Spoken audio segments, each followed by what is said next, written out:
O ta vale laupasese la iti o le ngata ina whiawea i ele mamalu le atunuu. E tu sahi o laisene fai pisinisi. Ai wa whaongaina fo i e whiawea i ele whaatauwino le aisa ma le marijuana. O le onga le wo i e Samoa le nei waitaimi. Ona o le maualunga o lātou wa fia i fuala au whasaina.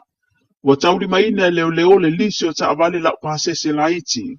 O lo masalomia le ono whaongaina e le au whaatau aisa ma marijuana. E whaia lātou whaatau. E peona Faailoa e la fionga le Palemia. Ono po laude le mali toa le watea plata e bao for Schmidt. I le urua i whiloa inga matustala. O le whaino mai tau tele wha mamongo i wamai.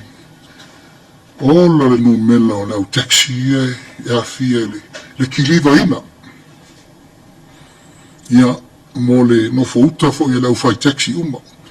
O no mela i wamai, i le aia masesi e tau mo alo.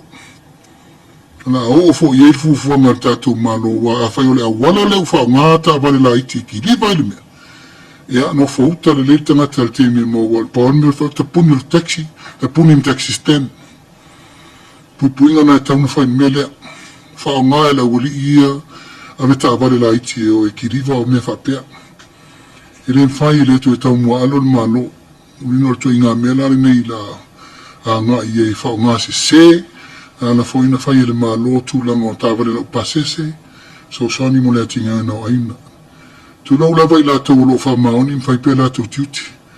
A le tele o laisene nampa si wa mai o reli potia mai i. Ia o i le pe o marosi na mafuli e wha ngata avale lai te wheo i e kiri vai mea. Wana o se la pata inga. Wa e le o tui alo lava le malo i le tene o le whawhitauli. Ma e au ia i lātou e ona whare ta avale ma ta avale laupasese la iti. E ono ave ese ai le laisene whai pisinisi. Pe a whai ai wha maonia.